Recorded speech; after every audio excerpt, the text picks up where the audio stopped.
ओम शांति। ओम शांति। इस शरीर का नाम गीता बहन है। 30 वर्षों से मधुबन में समर्पित रूप से अपनी सेवाएं देने का सौभाग्य हमें प्राप्त हुआ है। ऐसे वरदान भूमि तपोभूमि में रहने का ये सौभाग्य स्वयं भगवान ने हमें दिया। इसलिए हमेशा इस भाग्य को याद कर दिल गदगद हो जाता है कि वाह, मेरा भाग्य। हर पल ये गीत मेरे दिल में बजता रहता है। कोटों में कोई में भी कोई, कुछ ही महान आत्माओं को ऐसा भाग्य प्राप्त होता है। मैं ऐसी कोटों में कोई में कोई आत्मा हूँ जिनको भगवान ने पसंद किया। ये नशा मुझे हमेशा रहता है। हमेशा ये स्मृति रहती है, मैं कौन, मेरा कौन और मुझे क्या करना है। बचपन से ये बातें मेरे मन में चलती थी, लेकिन जब मैं ब्रह्मा कुमारीज़ के कांटेक्ट में आई, जो हमारी एडिशनल एडमिनिस्ट्रेटिव हेड दादी जानकी रही, उन्होंने हमेशा यही 3 बातें अपने क्लासेस में कहा करते थे। तो मुझे लगता था, अरे ये तो कितना मिलता है। जिन्होंने इतने साल तपस्या किया उनके जीवन का सार भी यही 3 बातें हैं। तो मुझे बहुत अच्छा लगता था कि पहले से ही बाबा ने मुझे ये 3 बातें जीवन में हमेशा बाबा ने टच किया कि मैं कौन, मेरा कौन और मुझे क्या करना है। तो जब मैं शुरुआत में ब्रह्मा कुमारीज़ के संपर्क में आई, वो दिन बहुत मुझे अच्छा लगता है। क्योंकि मेरे पापा जो है वो सोच रहे थे कि भगवान के लिए कुछ करना चाहिए। तो उन्होंने डिसाइड किया कि एक piece of land Brahma Kumaris को डोनेट करें। तो उस समय तो मैं ब्रह्मा कुमारीज़ के संपर्क में नहीं थी। तो मुझे वो इनॉग्रेशन के लिए, जैसे फाउंडेशन स्टोन लगाते हैं ना, तो मुझे बुलाया कि आप आ जाओ एज ए गेस्ट। तो पापा ने जब बुलाया तो मैंने कहा मुझे ब्रह्मा कुमारी के पास नहीं जाना है। तो मैं बहुत डरती थी और मुझे लगता था ये लोग बहुत जादू करते हैं, ऐसा हमेशा फील होता था। तो मैं जब गई, क्योंकि पिताजी ने बहुत फोर्स किया, तो वहाँ पर दादी हृदय पुष्पा आए थे। तो उन्होंने मुझे देखा और बहुत ही उन्होंने प्यार दिया मुझे। तो मुझे लगा ये भी शायद कुछ मैजिक करते हैं, ऐसे मुझे लगा। वो चले गए। चले जाने के बाद जैसे फंक्शन पूरा हो गया, तो फिर मुझे वहाँ की बहनों ने कहा, आप जाओ बाबा के कमरे में बैठ जाओ। मुझे पता भी नहीं था बाबा का कमरा क्या होता है, ये सब। तो मैं जब बैठी वहाँ, तो जैसे मैं फ़ोटो देखने लगी तो मुझे ऐसा लगा कि लाइव ब्रह्मा बाबा बैठे, मतलब जैसे फ़ोटो नहीं था, जैसे ब्रह्मा बाबा श्वास ले रहे हैं। तो मैंने तो मैजिक के बारे में सुना और सचमुच अभी जैसे मैजिक देखने लगी, कैसे ब्रह्मा बाबा के मस्तक में शिव बाबा चमक रहा है। तो मैंने कहा ये कौन सा वंडरफुल बात है, हाँ, जिसको मैंने सोचा भी नहीं कि, मतलब मुझे तो हमेशा लगा कि मुझे ब्रह्मा कुमारी से दूर रहना है। तो जैसे ही मैं बाबा के कमरे में बैठी तो लाइव बाबा वहाँ आ गए, फ़ोटो नहीं था। और मुझे ऐसा लगा कि बहुत प्यार कर रहे मुझे, जैसे बाप दादा मुझे बहुत प्यार कर रहे हैं। बाप दादा का नाम भी नहीं मालूम था, वो तो अभी पता चला। लेकिन उस समय मुझे ऐसा लगा भगवान का प्यार कैसा होता है, वो फीलिंग मुझे होने लगी। तो मैं भूल गई मैजिक वैजिक, ये सारी बातें मैं कम्प्लीटली भूल गई। और मुझे ऐसा लगा कि बाबा मुझे बहुत प्यार कर रहे हैं। संसार में ऐसा प्यार कोई नहीं कर सकता जैसे बाबा कर रहा है, जैसे भगवान कर रहा है। वो फीलिंग मुझे होने लगी और मैं 2 घंटा वहीं बैठी रही। किसी को पता भी नहीं है वहाँ मैं बैठी हूँ और कोई आया भी नहीं। 2 घंटे के बाद कोई आए तो उन्होंने देखा ये कोई बहन बिना कोर्स के, बिना कुछ, ये 2 घंटा कैसे बैठ गई, क्या कर रही है यहाँ पे। तो मुझे भी पता नहीं था क्या हुआ। तो 2 घंटा मैं जैसे बैठी और वो मैंने अनुभव किया। तो उसके बाद मैं जब बाहर आई तो जैसे मैं इस संसार में रही नहीं, मुझे ऐसा लगा एकदम आसार संसार, कहाँ टाइम वेस्ट कर रही हूँ, मुझे ऐसा लगा। तो मैं घर गई, लेकिन मुझे मैजिक का थोड़ा अंश तो जैसे माइंड में था ही ना, तो मुझे लगा कुछ मैजिक हो गया होगा। चलो ऐसे के सुनने में भी आता है ब्रह्मा कुमारी ब्रेन वॉश करती है, तो मुझे वो सारी बातें फिर से याद आने लगी जैसे मैं घर गई, क्योंकि वाइब्रेशन भी अलग हो गया था घर में जाने से।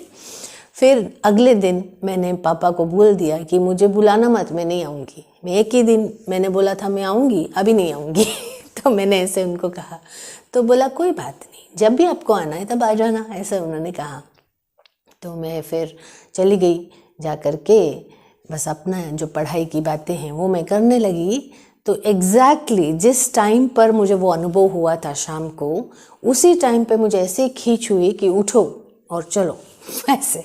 तो मैंने बोला ये क्या हो रहा है, मुझे क्यों हो रहा है, तो मैं जाए बिना रह नहीं सकी। फिर से मैं मेडिटेशन रूम के लिए मतलब मुझे जाना है, ऐसे मेरे मन में संकल्प आ रहा है। तो फिर मैं पापा के पास गई, मैंने कहा कोई बात नहीं, मैं आज भी जाऊंगी। तो पापा तो पहले से खुश थे, क्योंकि वो तो ईश्वरीय ज्ञान में चल रहे थे। तो फिर मैं वहाँ से गई और फिर बाबा के कमरे में बैठ गई। फिर मैं बैठी तो 3 घंटा बैठ गई। तो बाबा को देख रही हूँ और लाइव जैसे बाबा मुझसे मिल रहे हैं, ऐसा अनुभव होने लगा।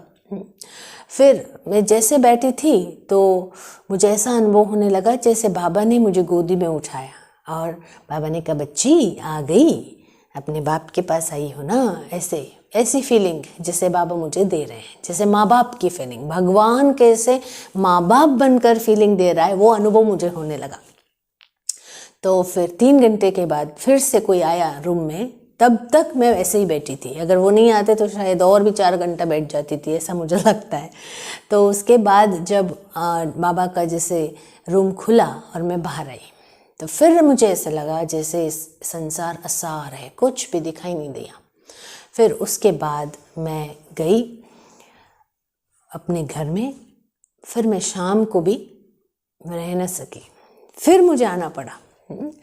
तो फिर जब मैं आई तो मैंने सुना भट्टी है। अब भट्टी क्या होता है वो भी पता नहीं, कोर्स भी नहीं हुआ है। अब सीधा मैं भट्टी में बैठ गई जा कर के, और सुबह शाम मैं भट्टी में बैठती थी। 3 घंटा सुबह योग करती थी, 3 घंटा शाम को योग करती थी, और बस बाबा को देखती रहती थी। मुझे पता नहीं है क्या हो रहा है, लेकिन कुछ अच्छी फीलिंग, बहुत अच्छी फीलिंग, जैसे स्वयं भगवान माँ बाप बनकर पालना दे रहा है, ऐसा अनुभव होता था। जब ऐसा हुआ तो मुझे बहुत अच्छा लगता था और किसी से बात करना अच्छा नहीं लगता था। फिर लास्ट डे एग्ज़ाम हुआ।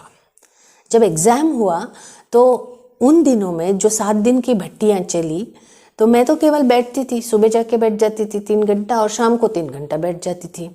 तो मुझे जैसे भट्टी क्या होता है ये पता नहीं, तो अव्यक्त मुरली क्या होता है वो तो बिल्कुल ही पता नहीं था, क्योंकि साकार मुरली क्या होता है, मुरली क्या होता है यही नहीं मालूम। तो मैं वहाँ जहाँ जाकर बैठ जाती थी तो फिर बस बाबा को देखती रहती थी और मस्ती में झूमती रहती थी, क्योंकि वाइब्रेशन बहुत अच्छा लगता था। फिर लास्ट डे क्या हुआ, एग्ज़ाम रखा था, तो वहाँ सारे होशियार स्टूडेंट्स थे, डॉक्टर्स आते थे, इंजीनियर्स आते थे, बहुत बड़े बड़े लोग आते थे सेंटर में। तो मैं तो कुछ भी नहीं जानती थी, मुरली क्या है, अमृत वेला क्या है, भगवान कौन है, कुछ भी नहीं।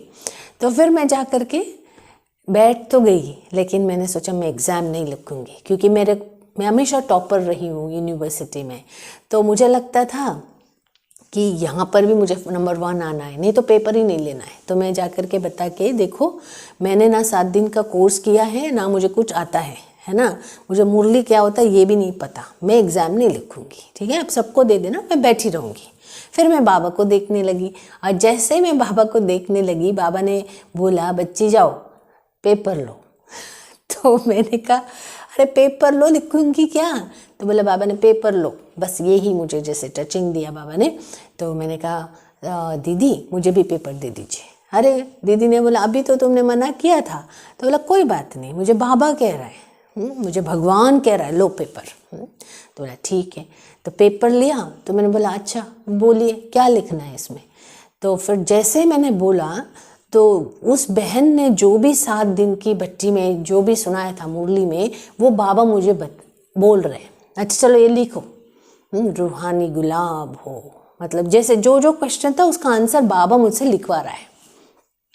तो मैंने 10 पेज ले लिया। मुझे वंडर लग रहा है मैं क्या लिख रही हूँ जो मैं जानती भी नहीं हूँ, मैं लिख क्या रही हूँ, ऐसे मुझे वंडर लगा।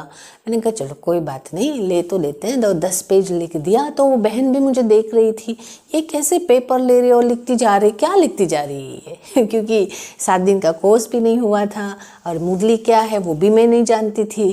तो जैसे मैंने लिख के दे दी, फिर मैंने कहा ठीक है कोई बात नहीं, जो भी होगा करके मैं चली गई। और शाम को रिजल्ट्स अनाउंस हुए। तो जब रिजल्ट्स अनाउंस हुए तो सारे तो बहुत अच्छे मतलब पढ़े लिखे जैसे लोग थे जिन्होंने एग्ज़ाम दिया था और बहुत अच्छे क्लास थी वहाँ की।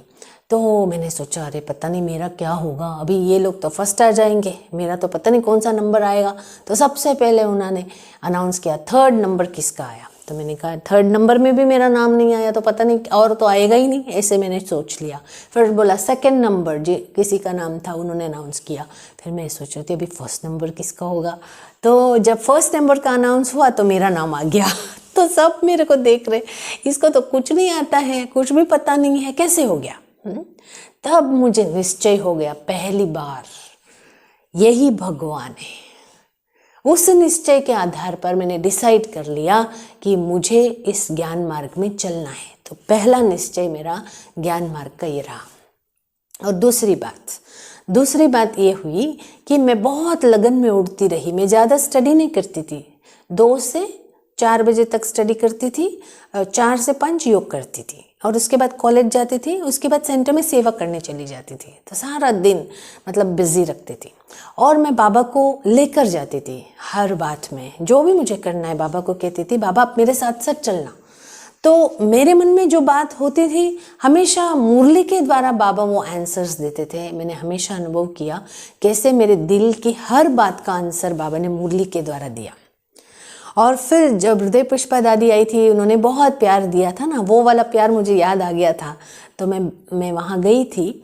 तो फिर उनके पास जब गई थी तो बहुत प्यार से अमृत पिलाया। तो मैं 1 महीने के लिए वहाँ कंप्यूटर के स्टडीज़ करने के लिए वहाँ पर गई थी।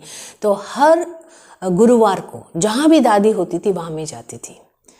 तो दादी जब अमृत पिलाती थी ना तो मुझे ऐसा लगता था बाबा ही अमृत पिला रहा है। तो एक बार अमृत पिलाते पिलाते दादी ने कहा कि तुम बैठ जाओ, ऐसे इशारे से बोला, क्योंकि जैसे सबको मिलते हैं ना ऐसे मुझे इशारे से बोला, बाद में बात करूँगी ऐसे। तो मैं बैठ गई। फिर दादी ने कहा इधर आओ। तो बोला कि आपको बाबा बहुत प्यार करता है, आपके लिए एक संदेश दिया है बाबा ने। क्या? बाबा ने कहा बच्ची को 15 दिन के लिए मधुबन भेजना। तो मुझे ये संदेश मिला। मैंने कहा दादी मैं तो नहीं जा सकती मैंने दादी को ऐसे बोला कि मेरे पास तो बहुत काम है और मैं बहुत जल्दी ब्रह्मा कुमारी नहीं बनूंगी दादी, बहुत टाइम, उसके बाद बहुत पढ़ाई करना है, बहुत कुछ करना है, उसके बाद बनूंगी, भगवान की बनूंगी लेकिन अभी नहीं बनूंगी, ऐसे मैंने दादी से बोला था। तो दादी ने कहा कोई बात नहीं, शांत मन से सोचो, ये मेरा आदेश नहीं है, ये संदेश किसका है? भगवान का है। तुम ना नहीं बोल सकती हो, जाना तो पड़ेगा, दादी खुद आपका टिकट रिजर्व करेगी। तो फिर मैंने कैसे भी करके छुट्टी लिया क्योंकि दादी जी बोल रहे हैं। तो फिर मैं पहुंच गई मधुबन। कुमारियों की ट्रेनिंग के लिए बाबा ने इशारा दिया था दादी को, इसको कुमारियों की ट्रेनिंग में मधुबन में भेजना। तो वहाँ मैं 10 दिन पहले पहुँच गई, ट्रेनिंग से पहले पहुँच गई, क्योंकि दादी ने सोचा ये इसने हाँ बोला है तो अभी भेज दो। तो मैं उसी समय दादी ने मुझे रेडी कर दिया और 10 दिन पहले मैं मधुबन पहुँच गई। तो जब मैं मधुबन पहुँच गई तो मैंने कहा अभी मैं क्या करूँगी, 10 दिन हूँ, है ना, और 10 दिन के बाद ट्रेनिंग शुरू होने वाला है। तो मैंने बाबा से कहा बाबा देखो, अगर आप सचमुच भगवान हो, अगर आप मुझसे शादी करना चाहते हो तो एक काम करते हैं, मैं आपके प्लान पर चलूँगी और आप मेरे जीवन का प्लान बनाना, ठीक है। तो मैंने 10 दिन का बहुत अच्छी चार्ट बनाई, जैसे एक पतिव्रता स्त्री पति के लिए कैसे रहती है ना। तो 10 दिन मैंने वो वाला चार्ट ऐसा पावरफुल बनाया। उसके बाद कुमारियों की ट्रेनिंग शुरू हो गई। तो फिर प्रकाश मणि दादी हर रोज़ आते थे, सभी कुमारियों से मिलते थे, उनका इंट्रोडक्शन लेते थे और फिर बहुत सूक्ष्म और स्थूल दोनों पालना दादी जी देते थे। तो एक दिन जब दादी मिल रही थी तो सबका इंट्रोडक्शन ले रही थी।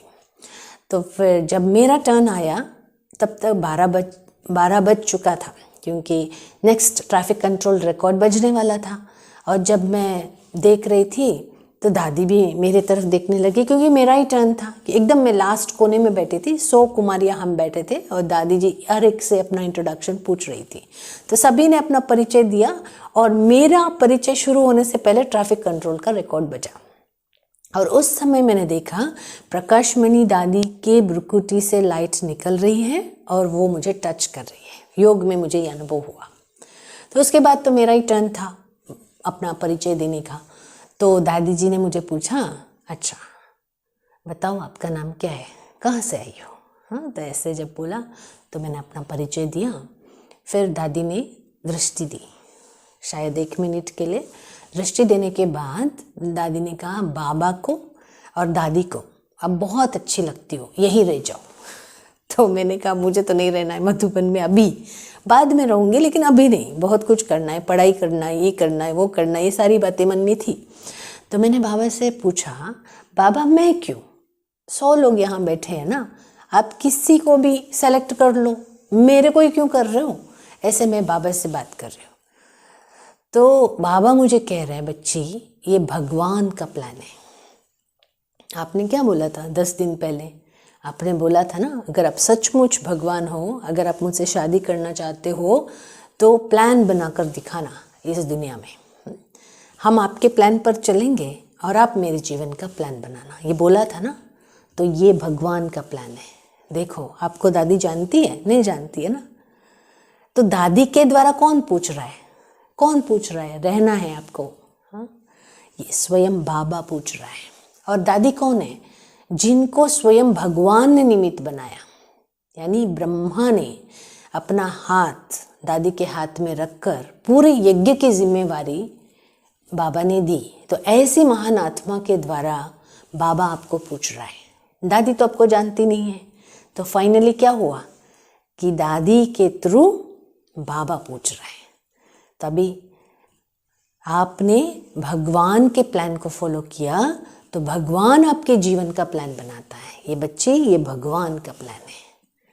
तो ऐसे जब बाबा ने बोला तो मैं कम्प्लीटली सेटिस्फाई हो गई थी। और दादी ने फिर से मुझे पूछा, रहोगी ना? तभी मैंने कुछ नहीं बोला। तो मैं थोड़ा सा छिपने की कोशिश कर रही थी ताकि दादी मुझे ना देखे, मुझे ना फिर से पूछे कि यही रहोगी कि नहीं। तो लेकिन दादी जी भी बहुत ही, क्या कहते हैं, बहुत ही श्रेष्ठ आत्मा है, महान आत्मा है, पार की है। तो उन्होंने कहा खड़े हो जाओ, मुझे खड़ा कर दिया सबके बीच। और दादी ने कहा रहोगी ना, ऐसे। तब तक बाबा ने तो मुझे समझा ही दिया था। तो मैंने कहा हाँ दादी, रहूँगी। तो जो भगवान के प्लान पर चलता है, भगवान उसके जीवन का प्लान बनाता है। यही मेरा अनुभव है। बहुत सारे अनुभव है, उसमें से थोड़ा सा अनुभव आज मैं शेयर करना चाहती हूँ। और आप सब प्यार से सुन रहे हैं, आप सभी का बहुत बहुत धन्यवाद। और मैं निश्चय से कहती हूँ कि आप भी भगवान के प्लान पर चलेंगे तो स्वयं भगवान आपके जीवन का प्लान बनाएगा। ये 100% गारंटी है। ओम शांति।